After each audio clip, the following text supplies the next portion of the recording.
오늘은 요한복음 19장 28절에서 37절의 말씀을 본문으로 예수님을 따르는 자 여섯 번째 시간으로 다 이루었다 라는 제목으로 함께 은혜를 나누고자 합니다.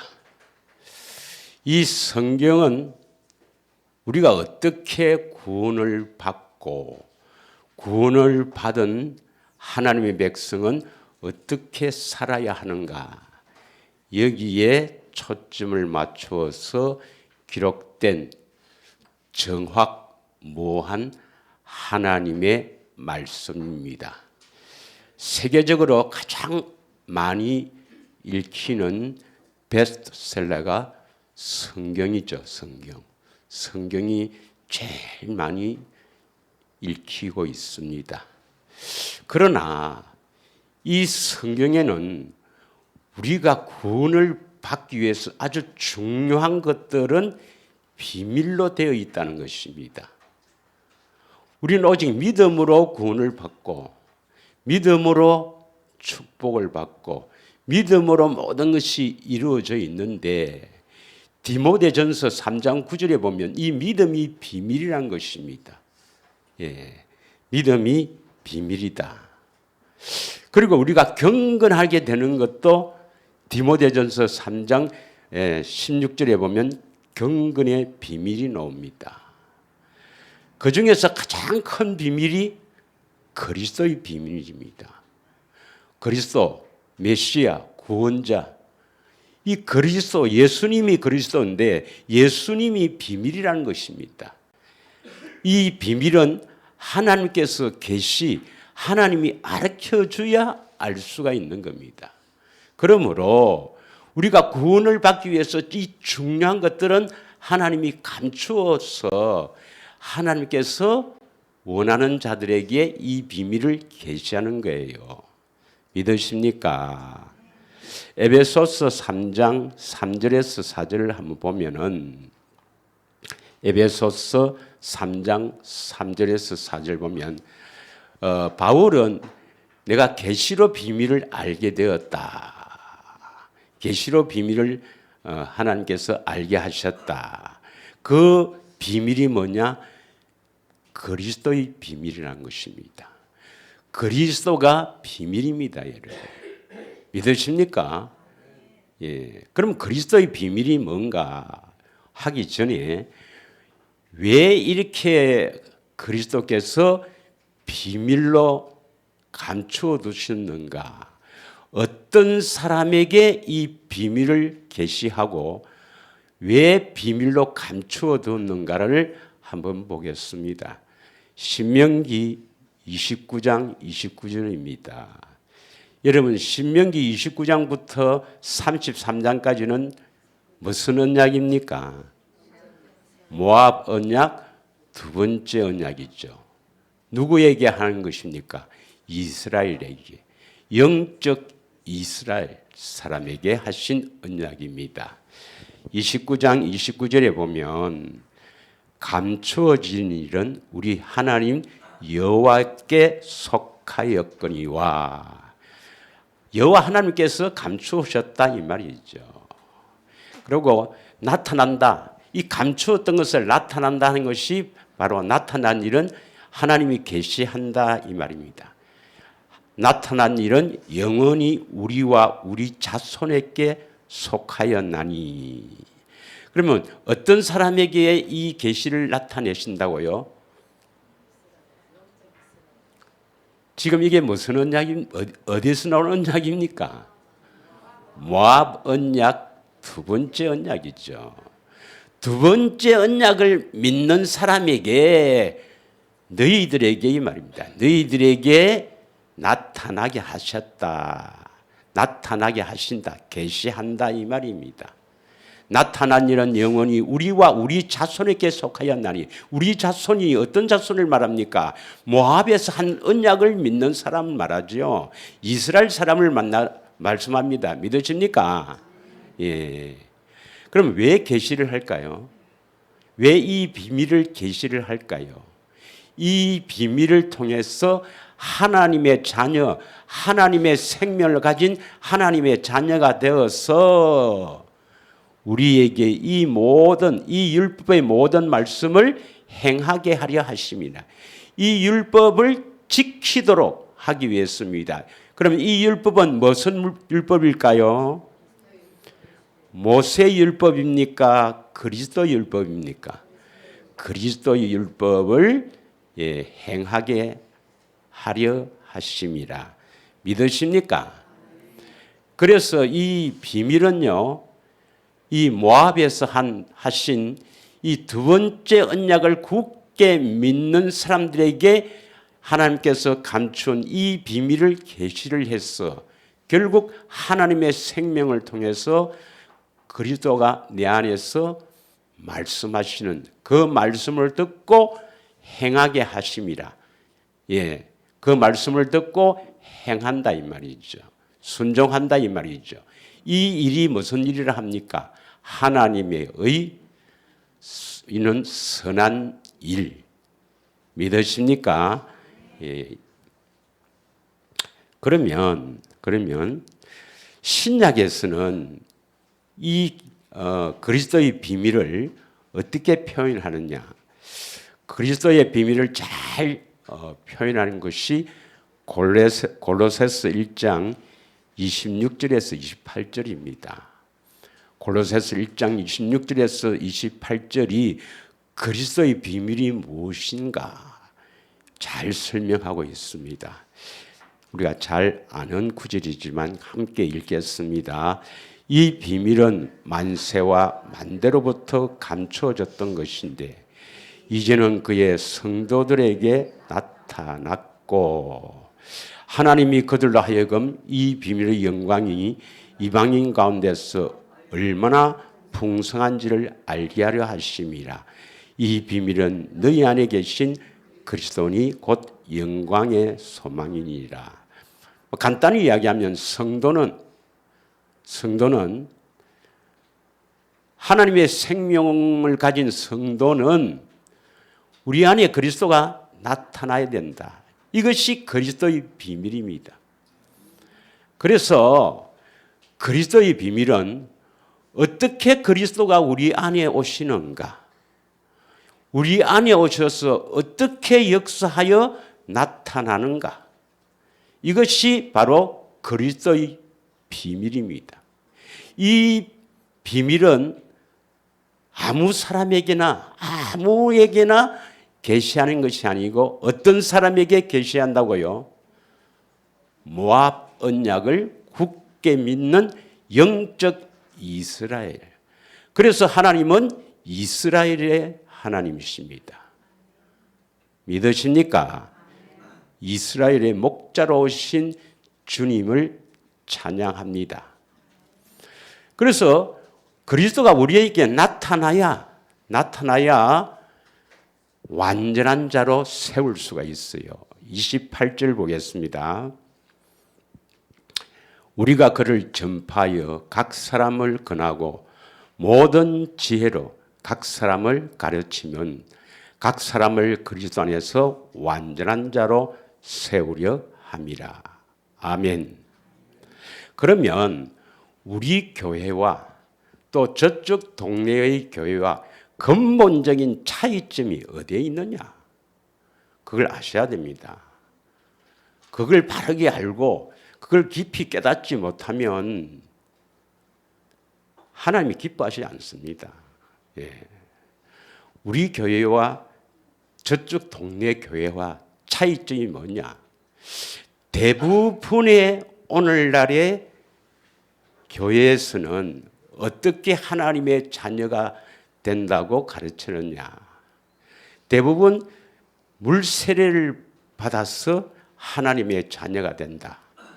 다시 말하면 물세례는 내 죄가 모두 예수님께 넘어가서 예수님이 내 죄를 대신하여 십자가에 죽으신 것을 믿습니다 해서 세례를 받아요. 이러면 다 하나님의 자녀가 된다고 하는 데가 가장 많고요. CCC의 영향으로 예수님을 영접하면 된다. 그래서 요한복음 1장 12절에 영접하는 자 곧 그 이름을 믿는 자들에게는 하나님의 자녀가 되는 권세를 주신다. 그래서 그 어떤 성경 지도자를 통해서 주로 목사님이죠. 영접 기도 따라해서 영접시켜서 하나님의 자녀가 된다 하는 것이 또 있고요. 또 어떤 때 보면은 어떤 교회에 보면은 십계명을 지켜야 된다. 그 성경에 그런 구절이 있어요. 부자 청년에게 계명 지키려 했으니까 그 깊은 의미를 모르고 그 십계명을 지켜서 이렇게 애를 써서 십계명을 지켜야 하나님의 자녀가 된다. 이렇게 주장하는 데도 있고요. 또 어떤 데 보면은 이 신비한 체험, 방언이나 신비한 체험을 해야 하나님의 자녀다. 그래서 신비주의로 빠진 데도 많이 있습니다, 여러분. 또 어떤 때는요, 물세례 갖고만 안 되니까 부활의 예수님이 우리 안에 계신다. 우리 안에 계신 것을 확신을 가지고 믿어라. 그래서 그것을 믿었더니 어떤 증거가 나타났더라. 이렇게 해서 부활 신앙을 믿는 데도 있고요. 하여튼 여러 종류의 교회가 많이 있습니다. 그런데 우리 교회와 대부분의 세계의 교회와 차이점이 뭐냐? 꼭 우리 교회만 그런 건 아니고, 저와 같은 주장을 하는 사람들도 많이 있으니까. 근본이 이겁니다, 여러분. 대부분의 교회는 우리가 하나님의 자녀가 되고 난 뒤에 거룩해진다고 주장합니다. 다시 말하면 중생 후에 성화, 거룩해진다고 주장합니다. 그럼 우리 교회는 거룩해져야, 거룩한 사람이 되어야 하나님의 자녀가 된다. 하나님의 생명을 얻게 된다. 이게 근본으로 다릅니다, 여러분. 그럼 어느 게 맞을까요? 어느 게 성경적이냐 하는 것입니다, 여러분. 물론 그들이 주장하는 것도 성경을 기반으로 주장하거든요. 그러면 그들이 주장이 어디에 틀렸는가 또 알아야 됩니다. 그래야 이것이 맞다는 걸 알 수가 있어요. 우선 예수님을 왜 따라야 되는가? 그 이유도 모릅니다, 여러분. 왜 예수님을 따라가야 되는가? 아니, 구원받았으면 됐지. 뭘 예수님을 따르고 거룩하게 돼. 그냥 하나님의 자녀가 된 증거가 예배에 참석 말하고 하나님 기뻐하는 일을 하면 되지. 이렇게 생각하는 사람이 많습니다. 자, 그러면 예수님을 왜 따라야 되는가? 그 이유를 여러분 알아야 돼요. 요한복음 8장 12절 다 아시죠? 요한복음 8장 12절. 한번 같이 읽겠습니다. 시작.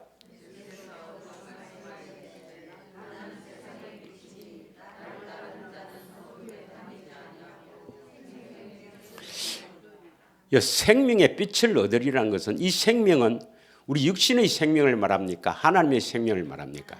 하나님의 생명의 빛을 얻으리라. 이 생명의 빛이 비쳐야 하나님의 생명을 얻죠.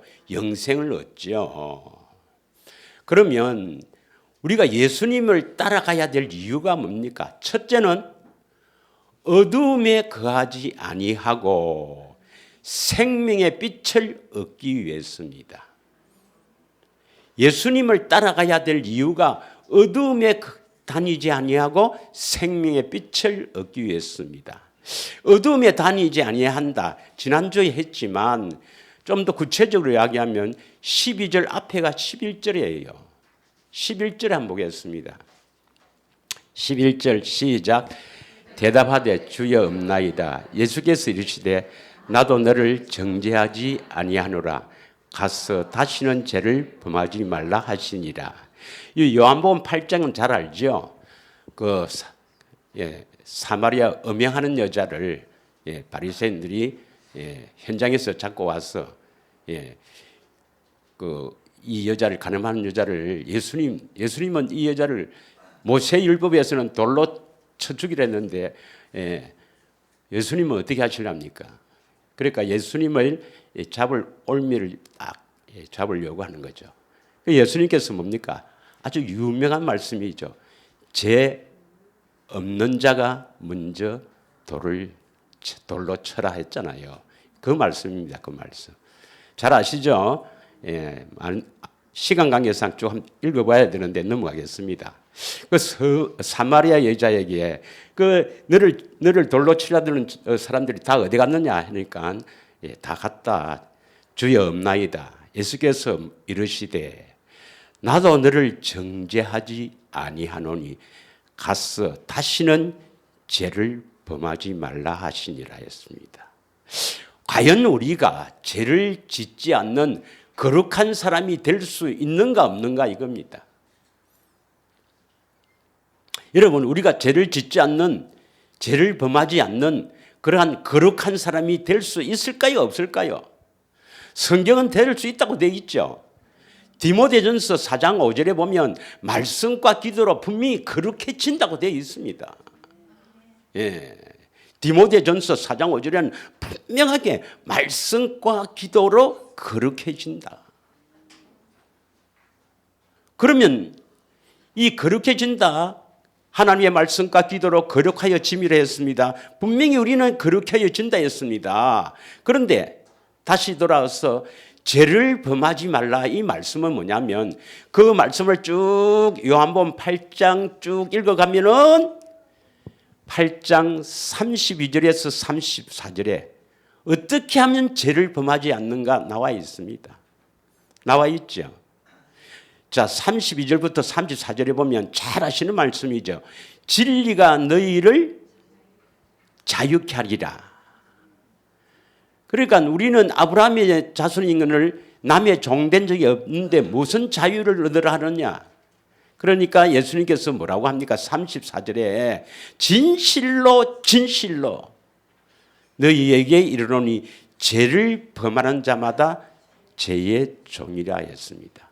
그러니까 죄를 범하는 자는 죄의 종인데 진리를 알면은 죄에서 자유롭게 된다 이 말은 뭡니까? 죄에서 자유롭게 된다는 것은 죄 용서를 받는 겁니까? 죄에서 떠나간다 이 말입니까? 다시 죄에서 떠나간다 말을 다른 말로 거룩해진다 이 말입니다. 어두움에 다니지 아니한다. 어두움에 거하지 아니한다 이 말입니다. 믿으십니까? 그러면 어두움에 거한다 이 말은 뭡니까? 어두움의 권세를 잡고 있는 게 마귀요 악한 영 아닙니까? 그래서 어둠에 거한다는 것은 계속 죄를 짓는다 이 말이거든요. 그래서 요한복음 8장 12절을 다시 읽겠습니다. 12절 다시 읽으면 예수께서 또 말씀하여 이르시되 나는 세상의 빛이니 나를 따르는 자는 어둠에 다니지 아니하고 생명의 빛을 얻으리라. 그리고 예수님을 따르는 이유가 따라야 될 이유가 뭡니까? 예수님을 따라야 될 이유가 어둠에 다니지 아니하고, 이거 다른 말로 뭐라 했습니까? 죄를 짓지 아니하고, 다른 말로 거룩한 사람이 되어서 이 말입니다. 그래서 생명의 빛을 얻게 됩니다. 그럼 다시 묻겠습니다.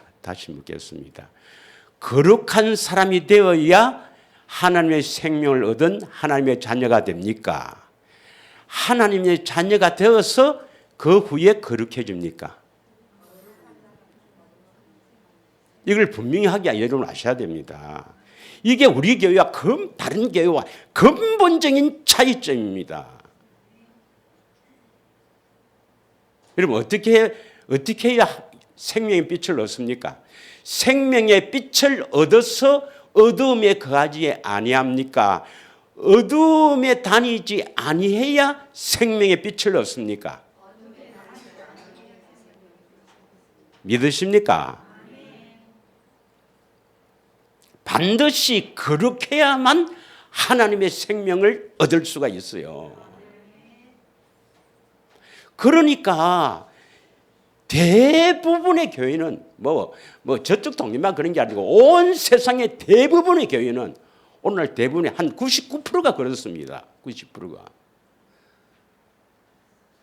십자가를 믿으면, 십자가의 대속을 믿으면 하나님의 자녀가 되었고, 그 뒤에 이제 우리가 차츰차츰 거룩해진다. 여러분, 교회 오래 다니면 점점점 죄가 사라지고 거룩한 사람이 됩니까?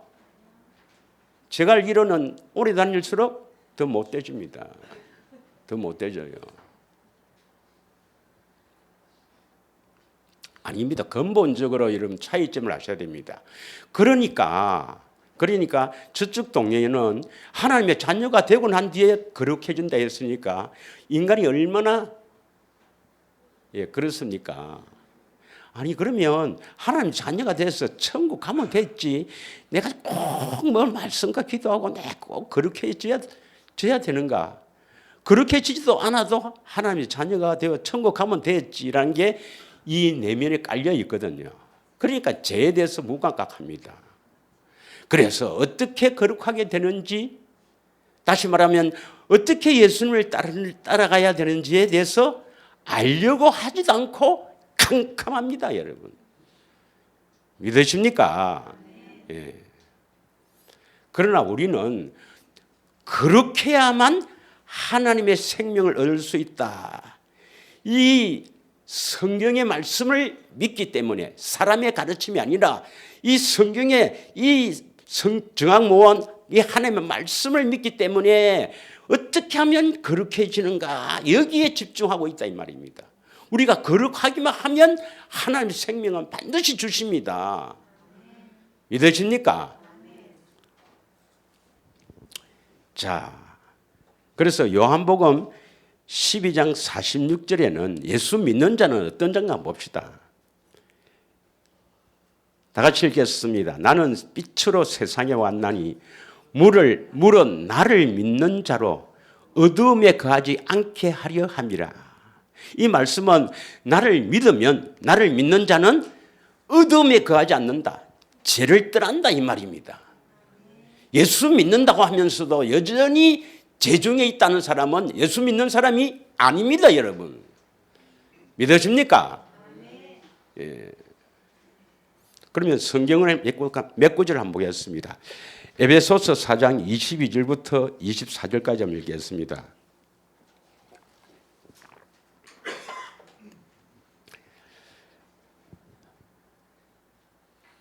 그러니까 우리가 거룩해야 하나님의 생명을 얻습니다. 어떻게 하면 우리가 거룩한 삶을 살 수 있습니까? 어떻게 하면 죄를 멀리할 수 있습니까? 이런 것을 잘 깨달아서 가르치는 곳에 가야 생명을 얻습니다. 뭐 여기 아니라도 그런 곳이면 가서 잘 가르침을 받으면 생명을 얻어요. 생명을 얻지 못하면 어떻게 되는지 오늘은 생략하겠습니다, 여러분. 너희는 유혹의 욕심을 따라 썩어져가는 구습을 따르는 옛사람을 벗어버리라. 예, 오직 너희의 심령이 새롭게 되어. 이 말씀이 뭐냐면 앞에 다시 22절부터 23절까지 보세요. 그 옛사람이 바로 옛사람이 죄를 짓는 사람이죠. 믿으십니까?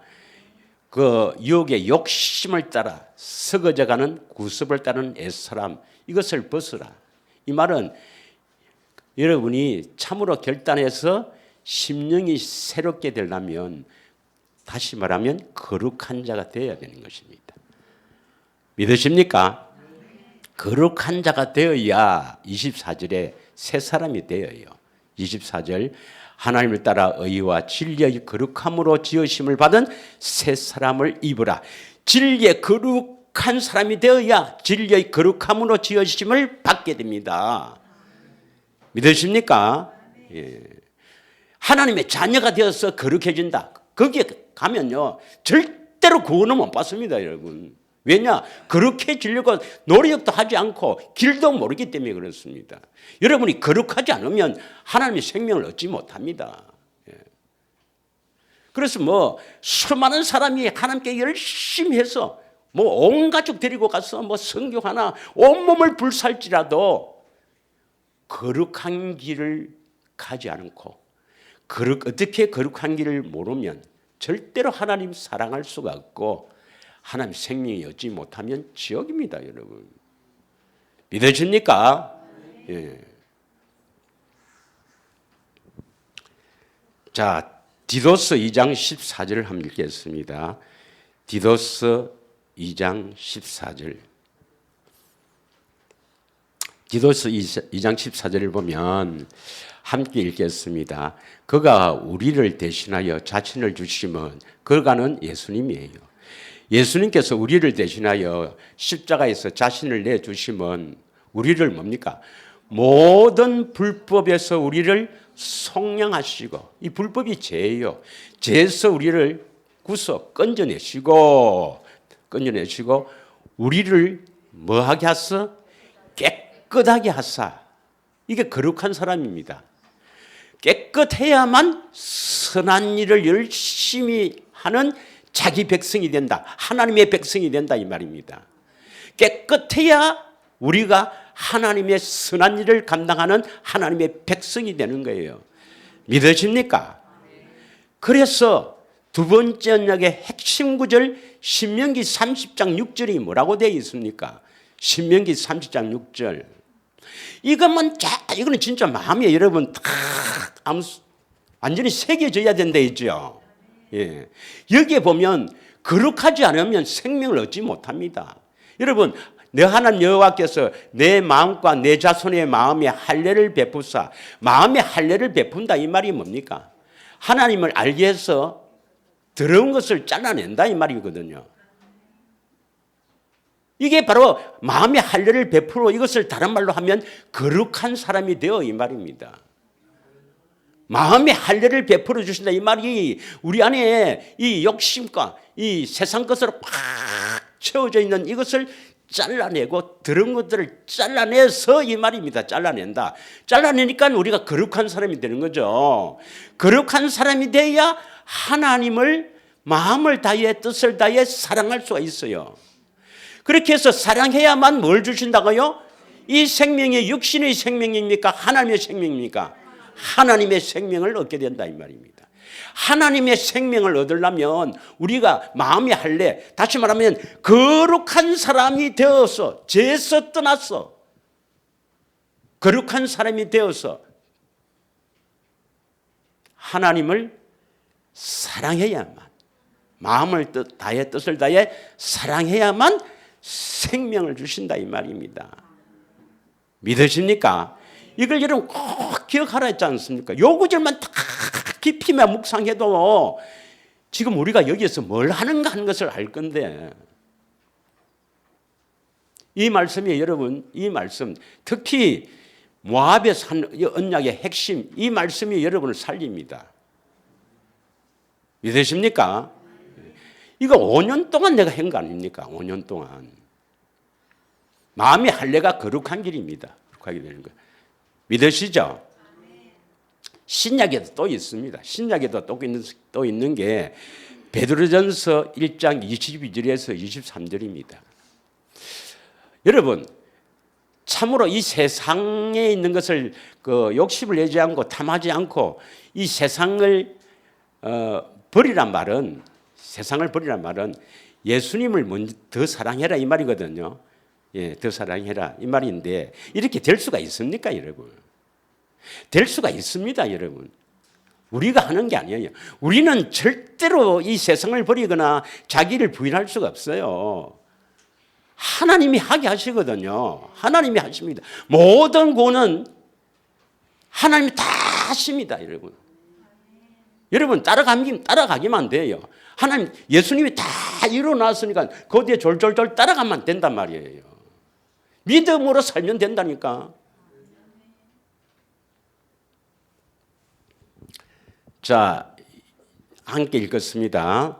너희가 진리를 순종함으로 너희 영혼을 깨끗하게 하여. 이 영혼이 깨끗하다 말이 뭐예요? 저 사람 참 영이 깨끗한 것다. 그 거짓말입니다, 여러분. 진리에 순종하지 않으면 절대로 영혼이 깨끗할 수가 없어요. 예. 태어날 때부터 더럽게 태어납니다. 참 저 사람은 어린애처럼 진짜 맑고 깨끗하다. 거짓말입니다, 여러분. 성경은 그래 안 되어 있어요. 모태에 태어날 때부터 죄악 중에서 태어난다 되어 있습니다. 예, 태어날 때부터 우리는 아담의 후손으로 태어나기 때문에 더럽게 태어나요. 그래서 영혼이 깨달으려면 반드시 진리를 알고 진리를 따라가서 진리에 순종함으로 말미암아 이게 예수를 따르는 길입니다. 그래서 영혼이 깨끗하게 되어, 다른 말로 마음이 할례를 받아, 다른 말로 거룩하게 되어 이 말입니다. 그래야만 거짓없이 형제를 사랑하게 이르렀다. 형제를 사랑한다. 거짓없이 사랑해야 됩니다. 진심으로 사랑하는 그런 사랑이 있어야 됩니다. 그건 바로 뭐냐? 영혼이 깨끗하게 된 사람이 그렇게 되는 거예요. 형제를 아직도 여전히 뭐 미워할 때 있고 형제가 밉다. 이건 아직 그 생명을 받은 게 아닙니다, 여러분. 예. 그래서 거짓없이 형제를 사랑하게 이르렀단 말은 하나님을 마음을 다해 뜻을 다해 사랑하기 때문에 형제를 사랑하는 거예요. 왜냐? 그 사랑이 내 인데 와 있기 때문에. 믿으십니까? 그리스도의 마음이 내 인데 와 있기 때문에 절대로 형제를 미워할 수가 없습니다, 여러분. 없어요. 그래서 마음으로 뜨겁게 서로 사랑하라. 그리고 너희가 거듭난 것은 썩어질 씨로 된 것이 아니요 썩지 아니할 씨로 된 것이니 살아있고 항상 있는 하나님의 말씀으로 되었느니라. 그리고 거듭난다 이 말입니다. 믿으십니까? 자, 그러면 예수님을 따라가려면 어떻게 해야 되는가? 이건 다음 시간에 상세히 하지만 두 가지만 먼저 이야기를 하겠습니다. 두 구절만 보겠습니다. 마태복음 10장 38절에서 39절 한번 읽겠습니다.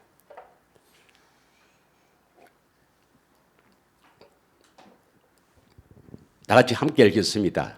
또 자기 십자가를 지고 나를 따르지 않는 자도 내게 합당하지 아니하리라.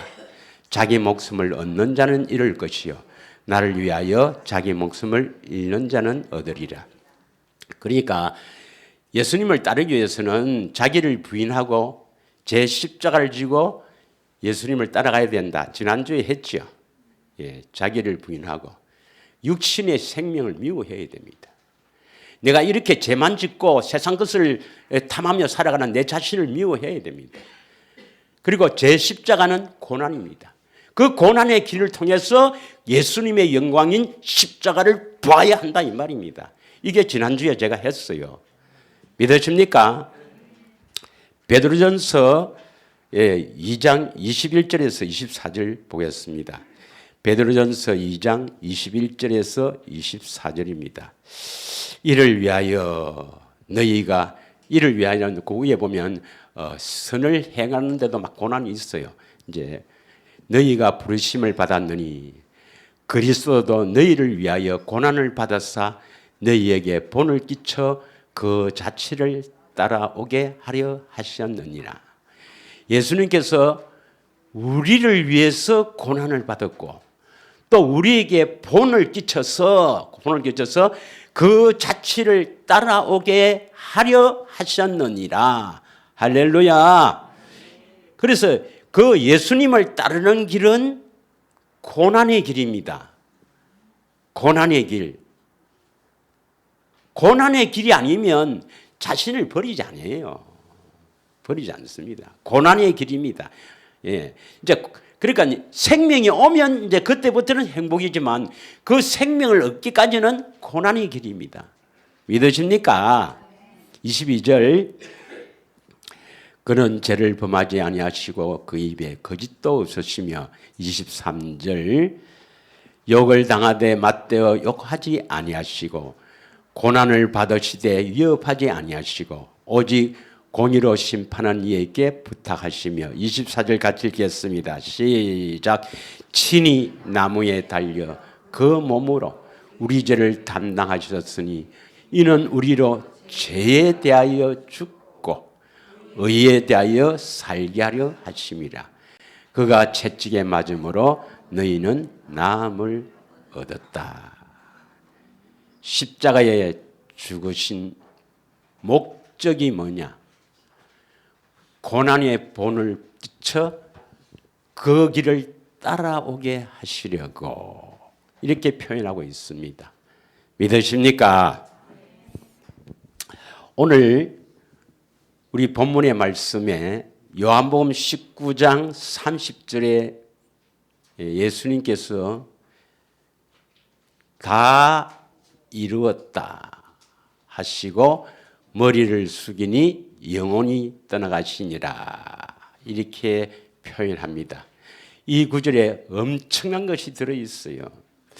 신포도주를 받으신 후에 이것은 다음에 보면 설교 한번 하겠습니다만은 에레미야 31장 거기 29절 30절에 보면 아버지의 죄가 아들에게 전해지지 않는다. 아버지가 포도를 먹으니 아들이 이가 시리다. 이 말은 아버지의 죄가 아들에게 전가되는 것이 아니라 각각의 죄 때문에 죽는 겁니다. 그 신포도주를 받으셨다. 이 말씀은 온 인류의 죄를 짊어지고 가다가 이것을 대신 이제 십자가에서 죽으시고 다 이루었다 하시고 머리를 숙이고 영혼이 떠나가시다. 다 이루었다. 그럼 예수님이 다 이루었으니까 우리는 따라가면 돼요. 믿으십니까? 그러면 다 이루었다는 것이 무엇을 다 이루었다는가? 이걸 여러분 성경적으로 알아야 됩니다. 성경적으로. 그럼 무엇을 다 이루었는가? 누가복음 24장에 보면 예루살렘에서 엠바오로 내려가는 두 제자가 있죠. 두 제자에게 부활하신 예수님이 나타나시죠. 여러분 잘 아시죠? 자, 그 구절입니다. 그 구절을 핵심하겠습니다. 누가복음 24장 44절부터 천천히 또 이르시되 내가 너희와 함께 있을 때 지금 부활하신 주님입니다. 부활하신 주님이 엠마오로 내려가는 두 제자에게 나타나셔서 하신 말씀이에요. 또 이르시되 내가 너희와 함께 있을 때에 너희에게 말한 바 곧 모세의 율법과 선지자의 글과 시편에 나를 가르쳐 기록된 모든 것이 이루어져야 하리라 한 말이 이것이라. 그러면 모세의 율법과 선지자의 글과 시편은 구약입니다. 구약에서 예수님이죠. 예수님이 대하여 나에 대하여 가르쳐 기록한 모든 것이 이루어져야 하리라 한 말이 이것이라. 구약에 예수님에 관해서 이루어져야 한 것이 무엇이겠습니까? 45절 읽겠습니다. 이에 그들의 마음을 열어 성경을 깨닫게 하시고 계시죠. 마음을 열어주셔서 성경을 깨닫게 하시고 루디아의 마음을 열어서 깨닫게 하신 그분께서 여러분의 마음을 열어서 깨닫게 하시기를 축원합니다. 46절 또 이르시되 이같이 그리스도가 고난을 받고 제3일 죽은 자 가운데서 살아날 것과 십자가와 부활, 십자가 부활 그 목적이 어디에 있는가? 십자가 지시고 부활하신 목적을 여기서는 47절에 딱 말씀합니다. 47절 시작. 또 그의 이름으로 제사함을 받게 하는 회개가 예루살렘에서 시작하여 모든 족속에게 전파될 것이 기록되었으니 이 기록은 구약에 기록된 거죠. 모세의 율법과 선지자의 글과 시편에 기록되어 있는 이 구약에 무엇이 기록되어 있습니까? 그의 이름으로 제사함을 받게 하는 회개. 그의 이름으로 제사함을 받게 하는 회개. 이게 구약에 예수님에 관해서 기록된 모든 것이 이루어지는 겁니다. 믿으십니까?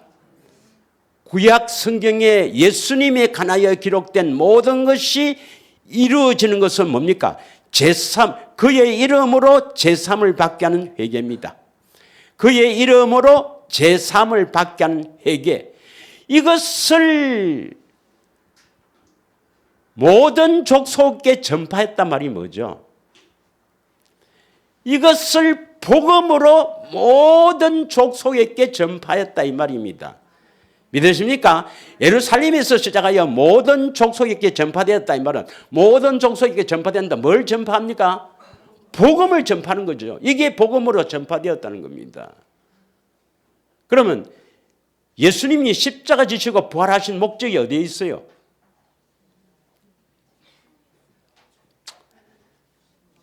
다시 40 앞에 보면 십자가 지시고 부활이 나오잖아요. 3일 만에 부활을 할 것을 기록했다 이 말이죠. 예수님이 십자가 지시고 부활하신 목적이 뭐냐면 요거 전파하려고 뭐고 그의 이름으로 제사함을 받게 하는 회개. 요거 전파하려고 요거 전파한다. 요것을 복음으로 전파한다 말은 뭡니까? 요것을 이루어 주신다 이 말이죠. 복음이 전해졌다고 되는 건 아니잖아요. 복음이 전해져서 그 복음을 받아서 복음이 이루어져야 되는 거 아닙니까? 예, 이루어져야 되는데 요거 이루시려고 십자가와 부활입니다. 믿으십니까? 이게 복음이란 말이에요. 그의 이름은 예수 이름입니다. 예수 이름으로 제사함을 받게 하는 회개. 제사함을 받게 하는 회개. 진정한 회개는 뭐예요? 여기서 요 구절에 그의 예수 이름으로 제사함을 받게 하는 회개. 요 구절만 딱 갖고 한번 이야기해 봅시다. 진정한 회개는 뭐예요? 예수 이름으로 제사함 받는 것. 진정한 회개는 예수 이름으로 제사함을 받는 것. 그러면 대부분의 저쪽 동네에서는 이 구절을 어떻게 해석하는가? 예수 이름으로 제사함을 받는다. 이걸 어떻게 해석하냐면 예수 이름이 무엇인지를 모릅니다. 예수 이름이 무엇을 의미하는지를 몰라요. 이건 비밀로 감추었기 때문에 신학자가 아니라 아무리 인간이 훌륭하고 뛰어나도 이건 계시해야만 압니다. 모르니까 어떻게 해석하느냐? 아, 예수 이름은 그분은 신실한 분이다. 신실하신 분이다. 그래서 우리에게 죄를 용서해 주시기 위해서 십자가 지시고 부활하셨다. 그래서 예수 이름으로 한 것은 그 사람의 인격을 말한다. 그래서 예수님은 신실한 분이다. 맞죠? 예수님이 신실한 분 아닙니까? 하나님과 신실한 그분은 그 구약에 약속하신 대로 우리 죄를 용서해 주시기 위해서 십자가와 부활을 하셨다. 십자가 지시고 부활하셨다.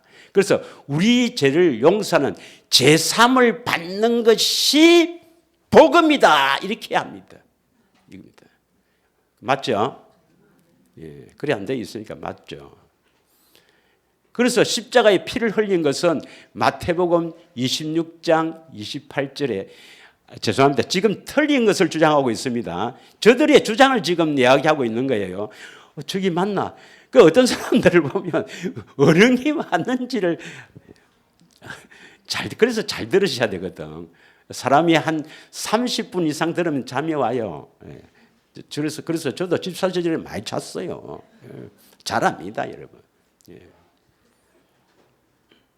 그러니까 이거는 영원한 천국과 지옥을 가리기 때문에 알아서 하십시오. 자, 마태복음 26장 28절에 보면 예수님이 십자가에 피 죽으신 것도 제3 때문에 죽었다. 보겠습니다. 네. 마태복음 26장 28절은 아주 중요한 구절이에요, 여러분. 이 언약이 새 언약이거든요. 새 언약, 즉 십자가에서 새 언약을 이루신 이 새 언약이 뭐냐? 제사함을 얻게 하려고 많은 사람을 위해서 흘리는 바 나의 피, 곧 언약의 피다. 이 언약은 새 언약을 말하는 거거든요. 그래서 제사함을 전부 죄의 용서라고만 해석합니다. 왜 그럴까요? 다시 돌아와서 누가복음 24장 47절. 그의 이름 예수 이름입니다. 예수 이름으로 제사함을 받게 하는 회개 이래 되어 있어요. 이것을 어떻게 해석한다고요?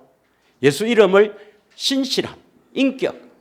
예수님은 신실한 분이다 이 말입니다. 신실한 분이다. 그래서 구약에 우리 죄를 용서해 주시기 위해서 십자가 지시기로 약속하셨다. 예. 그래서 그것이 복음이라는 겁니다. 우리 죄를 용서해 주는 것이 복음이다. 예. 새 언약도 이제 제3으로 해석합니다. 새 언약. 아까 마태복음 26장 28절. 예. 그래서 에레미야에게 약속하신 더 좋은 약속을 에레미야에게 약속하신 새 언약이라 하고 그것을 이루기 위해서 새 언약의 중보자로 오셨다. 이렇게 주장합니다. 예. 좀 어렵죠. 히브리서 8장 6절 한번 보겠습니다.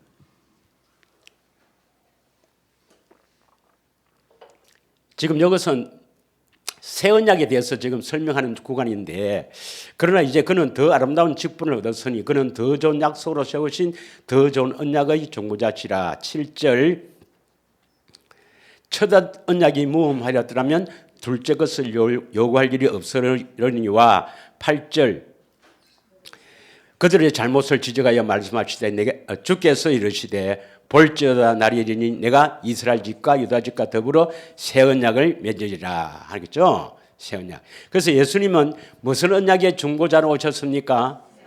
그럼 다시 6절을 보겠습니다. 지금 설명하는 것은 다 틀린 주장입니다. 틀린 것을 이야기합니다. 저들의 주장을 지금 이야기하는 겁니다. 그럼 어디서 틀린는가를 지금 내가 앞으로 할 거예요. 어느 게 맞는지를 잘 모르고 지금 틀린 것을 이야기합니다. 이들은요, 대부분의 신학자들은 더 좋은 약속을 에레미야 선지자를 통해서 새 언약을 선포했죠. 에레미야 31장 31절부터 나오잖아요.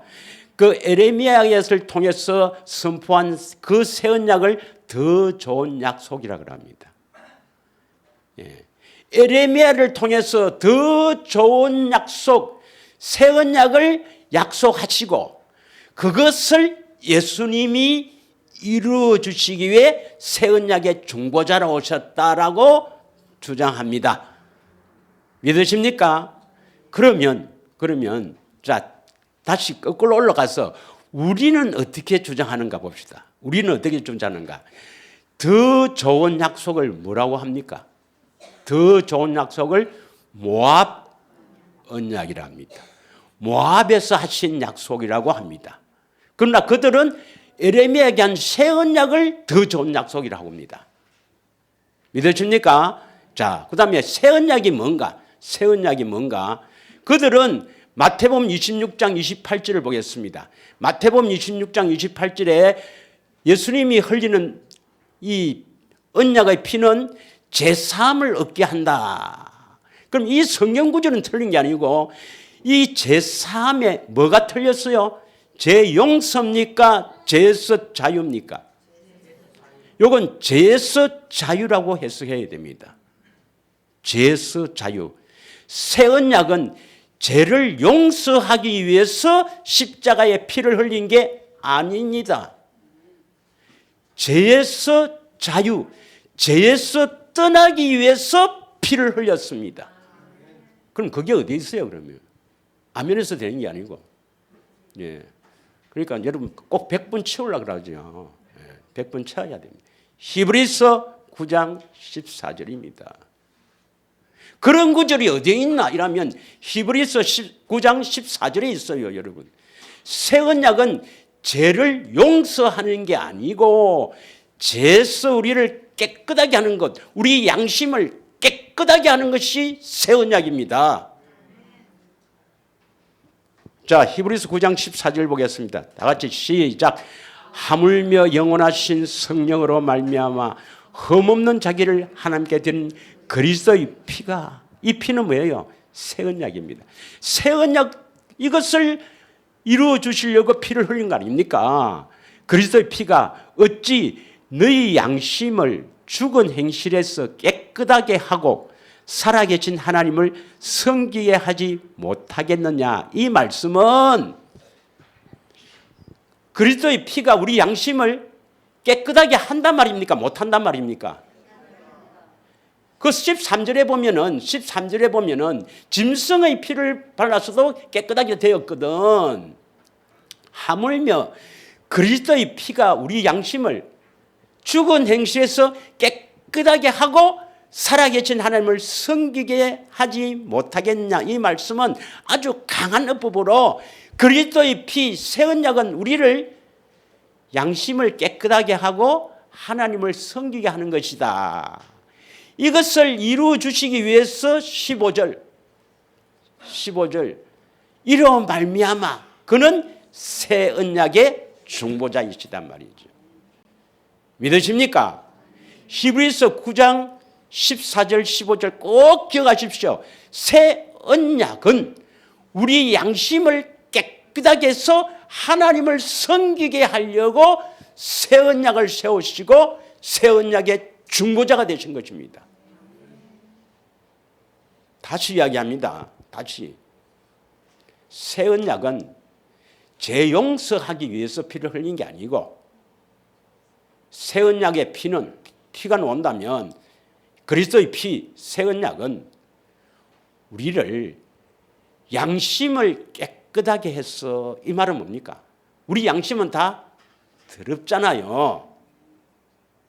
그렇죠? 양심을 깨끗하게 해서 하나님을 섬기도록 하기 위해서 피를 흘렸습니다. 그리고 그것을 이루어 주시기 위해서 새 언약의 중보자가 된 거예요. 그러면 여러분이 한번 해석을 한번 해보세요. 이제 베드로전서 1장 2절을 한번 해석을 한번 해봅니다. 베드로전서 1장 2절. 곧 하나님 아버지께서 미리 하심을 따라 성령이 거룩하게 하심으로 순종하고 예수 그리스도의 피뿌림을 얻기 위하여 택하심을 받은 자들에게 편지하노니 은혜와 평강이 너희에게 더욱 많을지어다. 예수 그리스도의 피뿌림을 얻는다. 예수 그리스도의 피뿌림을 얻는다. 이 말이 뭐예요? 새 언약이 이루어진다. 다른 말로 양심이 깨끗해져서 하나님을 섬기기 위해서 양심이 깨끗하게 되어서 하나님을 섬기기 위해서 택했다. 우리를 택했다 이 말입니다. 믿으십니까? 그리스도의 피가 나오면 반드시 히브리서 9장 14절에서 15절 14절 죽은 행실에서 우리 양심을 깨끗하게 하여 하나님을 섬기도록 하기 위해서 새 언약의 중보자가 되신 것입니다. 꼭 기억하셔야 됩니다. 예. 그러면 여러분 제 용서는요. 제 용서는 물세례를 통해서 용서를 받는 겁니까? 예수 이름으로 용서를 받는 겁니까? 예? 아니 제 용서와 자유를 잘 아셔야 됩니다. 용서는 죄를 지어도 내가 다 용서할게 이거고 죄에서 자유는 죄가 떠나는 것, 거룩하게 되는 것을 말합니다. 우리가 죄를 용서받는 것은 물세례를 통해서 용서를 받습니까? 예수 이름으로 용서받습니까? 물세례로 용서받는 겁니다. 믿으십니까? 마가복음 1장 4절 5절. 마가복음 1장 4절 5절 보면 세례 요한이 광야에 이르러 제3을 받게 하는 회개의 세례를 전파하니 제3을 받게 하는 회개의 세례를 전파했습니다. 자, 제3을 받는 것은 뭡니까? 회개의 세례. 이때 회개는 진정한 회개가 아니고 율법으로 사는 것을 회개하는 것입니다. 율법으로 어렵다고 인정받으려는 율법 행위자에 대한 회개입니다.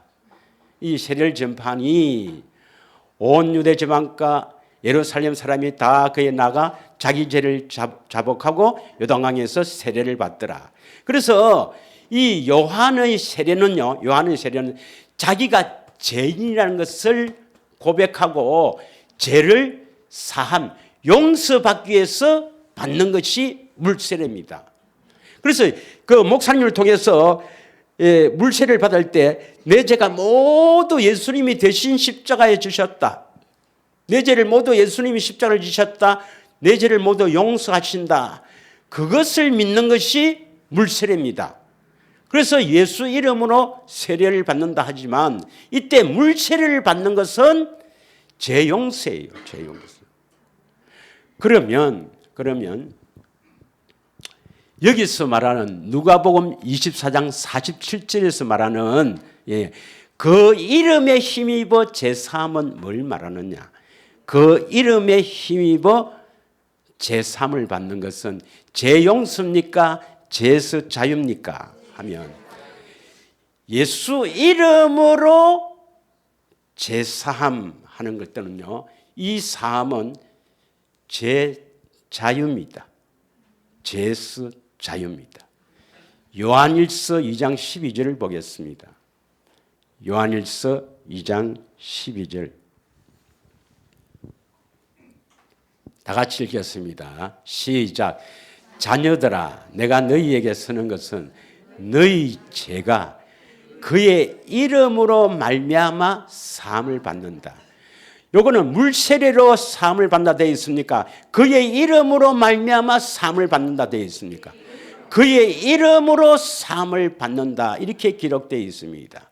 그러므로 이 사함은 예수 이름으로 말미암아 사함을 받는 것은 죄에서 자유입니다. 자, 그러면 예수 이름의 비밀이 뭐냐? 몇 구절만 한번 해보겠습니다. 몇 구절. 에베소서 3장 15절 한번 보겠습니다. 에베소서 3장 15절. 이름을 주신 아버지 앞에 무릎을 꿇고 비오니 이름을 주셨다 말입니다. 하나님 아버지가 이름을 주셨다. 이름을 주셨다. 그래서 이름을 주신 아버지 앞에 이것을 쉬운 성경하게 보겠습니다. 쉬운 성경. 쉬운 성경은 하늘과 땅에 있는 성도는 그분께로부터 하나님께로부터 뭘 받았어요? 참 생명의 이름을 받은 자다. 여기서 이름은 바로 참 생명은 우리 육신의 생명을 말합니까? 참 생명은 하나님의 생명을 말합니까? 하나님의 생명 이름을 받은 자다. 여러분, 이 이름을 인격이라면 예수님의 신실하려면 그 이름을 받았다 하면 우리가 예수님처럼 신실한 자가 됩니까? 그게 아니란 말이에요. 이름을 주신 하나님, 이름을 주셔서 이름을 받아야 돼요. 이름을 받아야 됩니다. 믿으십니까? 이 이름을 받는단 말이 뭡니까? 참 생명의 이름을 받는다. 하나님의 생명을 받는 거예요. 예수 이름으로 제사합니다. 이거는 예수 이름으로 제사함 받는다 이 말은 예수 이름은 참 생명의 이름입니다. 하나님의 생명의 이름입니다. 믿으십니까? 그러면 하나님의 생명은 누가 가지고 있어요? 요한일서 5장 11절 12절에 보면 그리스도 안에 하나님의 생명이 있다고 그랬죠. 그리스도 안에 하나님의 생명이 있습니다. 그래서 그분이 구원자예요. 하나님의 생명을 얻으려면 그리스도에게 가서 그리스도로부터 그 생명을 얻어야 돼요. 그 생명을 얻는다 이 말이 그 이름을 받는다 이 말입니다. 믿으십니까? 그래서 그 이름을 받아야, 다시 말하면 그 생명을 받아야 하나님의 자녀가 돼요. 그러면 하나님의 생명을 받은 자가 죄를 지을까요? 안 지을까요? 하나님의 생명을 받으면 하나님처럼 살게 되는데, 예수님처럼 살게 되는데, 그런 사람이 어떻게 죄를 짓습니까? 여기서 사함은 자유를 말합니다. 자유. 그 이름으로 제삼. 이 말은 하나님의 생명을 받은 사람이, 그 하나님의 생명으로 사는 사람이 죄에서 용서받는 겁니까? 죄에서 자유를 받는 겁니까? 자, 요한복음 14장, 요한복음 17장 24절 한번 읽겠습니다. 요한복음 17장 24절. 아니, 우리 성경에 한번 보겠습니다. 아버지여, 내게 주신 자도 나 있는 곳에 나와 함께 있어 아버지께서 창세전부터 나를 사랑하심으로 내게 주신 나의 영광을 그들로 보게 하시기를 원하나이다. 그 영광을 보고 살아야 됩니다. 그 영광이 뭡니까? 예수님의 영광이 뭡니까? 지난주에 했습니다. 예수님의 영광이 예수님의 십자가예요. 예수님의 십자가를 보아야 합니다. 예수님의 십자가를 보아야 그 사랑을 알게 됩니다. 알게 돼요. 25절 의로우신 아버지여, 세상의 아버지를 알지 못하여도 나는 아버지를 알아사옵고 그들도 아버지께서 나를 보내신 줄 알아삼나이다. 이래 놓고 26절을 딱 봅니다. 26절 다 같이 읽습니다. 시작. 내가 아버지의 이름을 그들에게 알게 하였고 또 알게 하리니. 여기까지만. 그러면 아버지의 이름, 이 이름, 예수 이름을 알게 하려면 어떻게 됩니까? 아버지의 이름을 알게 하려면 아버지께서 아들을 이 땅에 보냈을 때 예수라 하라 하는 이름을 주셨잖아요. 그 예수 이름, 그게 바로 하나님 아버지의 이름입니다. 그 아버지의 이름, 예수 이름을 그들에게 알게 하였고 했는데, 알라면 앞에 뭐 했습니까? 그 사랑의 깊은 사랑을 안다 이 말이거든요. 그 알라면 뭐 해야 됐어요? 24절에 다시 봅니다. 24절. 자, 끝에 시간이 없으므로 내게 주신 나의 영광을 그들로 보게 하기를 원하나이다. 뭘 보기를 원한단 말입니까? 예수님의 영광이 뭐랬어요? 십자가를 했죠. 십자가를 봐야 된다 그랬잖아요. 십자가를 보는 것이 바로 영광을 보는 거다 이 말입니다. 예수님의 영광을 보는 거다 이 말이에요. 십자가를 봐야 됩니다. 그 예수님의 영광이 십자가를 잃어보니 성령을 통해서 깊이 깨달아져야, 깊이 보아야 그 사랑이 확 우리 안에 들어서 이제 그 사랑을 알게 되는 거라. 믿으십니까? 그래서 26절에 다시 보겠습니다. 다시. 그래야만 아버지의 이름을 알게 하였고 또 알게 하려니 했습니다. 그 아버지의 이름이 뭡니까? 생명이죠. 생명의 이름. 하나님의 생명의 이름을 이제 받아서 알게 되는 거예요. 여기서 이 안다는 것은 전부 지식으로 아는 게 아닙니다. 성경에 안다는 것은 거의 다가 기네스코, 이 안다는 것은 지식으로 아는 게 아니고 전부 경험해서 안다, 받아서 안다 이 말입니다. 믿으십니까? 그 이름을 받아서 알아야 나를 사랑하신 사랑이 그들 안에 있고 나도 그들 안에 있게 하랍니다. 나를 사랑하신 예수님을 사랑하는 그 사랑이 우리 안에 확 채워지는 거예요. 그래서 우리가 예수님을 사랑합니다. 진심으로 사랑합니다. 마음과 뜻을 다하여 사랑하는 사랑 고백이 있는 거라. 믿으십니까? 예. 그래서 이 사함은 용서라고 해석을 해야 될 때도 있고 자유라고 해석을 해야 될 때도 있는데, 그 예수 이름으로 제사함 할 때는, 예수 이름으로 제사함 받는다 할 때는 이 사함이 뭐예요? 예수 이름이 참 생명의 이름이니까 예수 이름으로 제사함 받는다 할 때는 죄에서 자유를 말합니다. 자유. 그다음에 새 언약 피로 말미암아 제사함, 피를 믿음으로 말미암아 제사함 할 때도 이 사함을 용서라고 해석해야 됩니까? 아피시스, 이것을 자유라고 해석해야 됩니까? 자유. 피는 새 언약은 양심을 깨끗하게 한다고, 그래서 하나님 성이라는 거 했잖아요. 다시 딱 두 가지를 기억하십시오. 두 가지 꼭 기억해야 됩니다. 피, 새 언약은 우리 양심을 깨끗하게 해서 하나님을 섬기게 하려고 새 언약을 세우셨고 새 언약의 중보자로 오셨습니다. 예수 이름, 하나님 이름, 예수 이름은 참 생명의 이름입니다.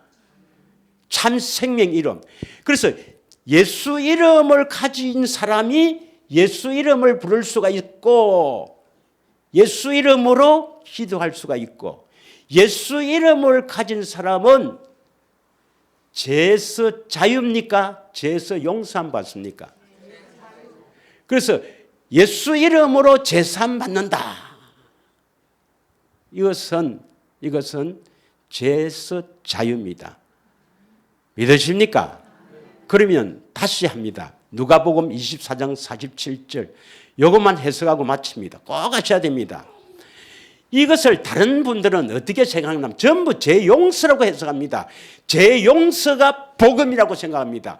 그래서 십자가에서 대속에서 죽으신 것을 믿으면 구원받는다고 생각합니다. 아닙니다, 여러분. 그의 이름으로 제사함을 받게 하는 회개할 때 그의 이름 예수 이름으로 제사함 받는다는 것은 뭡니까?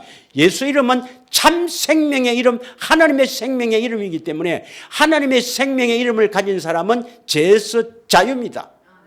그래서 예수 이름으로 제사함, 예수 이름으로 죄에서 자유함을 받게 되는 것이 진정한 회개고 이것이 복음입니다. 복음은 예수 이름으로 죄에서 자유함을 얻는 것. 이것을 모든 족속에게 전파되는 거예요.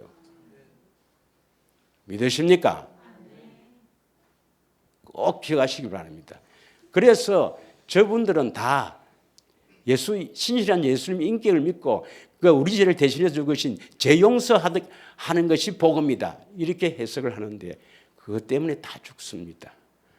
아닙니다. 새 언약이나 예수 이름은 바로 하나님의 생명입니다. 할렐루야. 이 시간에 우리가 저쪽 동네하고 근본적으로 다른 것은 예수님을 따라가서 거룩하게 되지 않으면 나는 지옥이다. 거룩하게 되어야 하나님의 생명을 얻는다.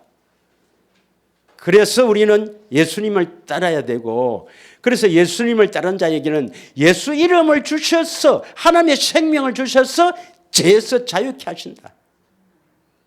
믿으십니까? 예수님이 피를 흘린 것도 새 언약의 중보자로 오는 것도 우리 양심을 깨끗하게 해서 하나님을 섬기게 하기 위해서 피를 흘렸다. 깊이 깨닫고 다 새 언약이 이루어지고 예수 이름으로 사는 우리 모두가 되기를 갈망하면서 다 같이 예수님 앞에 사랑하며 다 부르짖고 기도하겠습니다.